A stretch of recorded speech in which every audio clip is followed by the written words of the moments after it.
suis conducteur de travaux dans une entreprise de travaux publics et de bâtiments. Je m'occupe de la partie travaux publics. Conducteur de travaux, c'est quelqu'un qui organise la vie de plusieurs chantiers. Sur les chantiers, il y a les ouvriers, il y a le chef de chantier qui dirige son équipe au quotidien.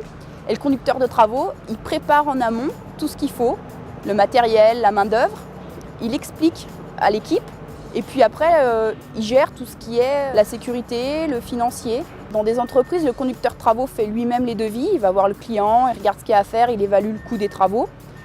Dans d'autres, non, il y a un service à part, ce qui est le cas dans mon entreprise en fait. Mais par contre, oui, on évalue s'il faut plusieurs machines, il faut une pelle, un chargeur, et puis s'il faut 3, 4 ou 5 personnes sur le chantier. Alors nos responsabilités, elles sont tout d'abord techniques, parce qu'il faut que le chantier aboutisse et fonctionne techniquement. Et puis les responsabilités sont aussi vis-à-vis de la sécurité, puisque c'est à nous de prodiguer les conseils et d'assurer la sécurité, parce qu'un chantier c'est quand même un petit peu dangereux. Et on doit également assurer le financier du chantier, puisqu'à la fin on nous demande un résultat.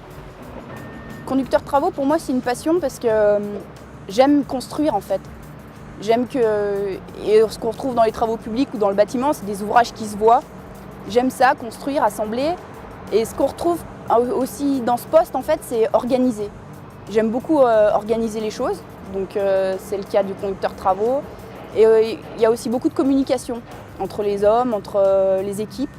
C'est un travail de groupe et c'est ce que je retrouve dans cette profession. Il y a beaucoup de gens qui sont assez surpris, enfin les hommes, quand ils nous voient, donc ils nous regardent avec des grands yeux et en fait, ils sont surpris du fait qu'on arrive à diriger une équipe d'hommes. Mais en fait, c'est très facile parce que la théorie, qu'on soit un garçon ou une fille, on l'apprend à l'école. Donc après, on est, on va dire, à égalité. Et du fait d'être une fille, on a beaucoup plus de facilité à communiquer, à travailler en équipe. On est plus à l'écoute des gens aussi. Ce qui fait que, en fait, c'est donnant-donnant. Vous écoutez les gens ils vous écoutent. Justement, l'esprit féminin, c'est pas le pouvoir, c'est le fait de réaliser quelque chose. Donc du coup, comme on est tous une équipe, on a la valeur de chacun, je vais dire. C'est-à-dire qu'aujourd'hui, pour faire un chantier, s'il n'y a pas de maçon, s'il n'y a pas de conducteur d'engin, s'il n'y a pas de conducteur de travaux, s'il n'y a pas de patron, il n'y a pas de chantier. Et donc du coup, avec la communication, on met ça bien en valeur et on a besoin de chacun. Donc eux, ils considèrent qu'ils ont aussi besoin de nous, quoi. C'est une passion. Donc en fait, quand on rentre chez soi, on est content d'avoir travaillé et du coup, tout s'enchaîne naturellement. Quand on est maman, parfois, c'est un petit peu plus difficile. Moi, je sors d'une mauvaise expérience avec mon ancienne entreprise. Ça devient aussi de leur faute parce qu'ils ne se sont pas organisés. Il y avait des choses pour pallier à ça. On aurait pu prendre des étudiants, des choses comme ça pour me seconder. Et ils n'ont pas voulu le faire en fait. Aujourd'hui, dans l'entreprise que j'occupe, ils en ont pris conscience dès le départ. Et en fait, aujourd'hui, je continue à travailler 3 jours par semaine. Et du coup, comme c'était d'entrée d'un commun accord, ça se déroule très bien.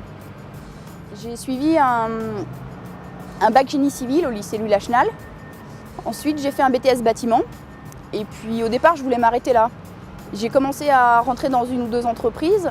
Et en fait, conducteur de travaux, on va dire que les anciens conducteurs de travaux, c'est des gens qui ont commencé en bas de l'échelle sur le chantier.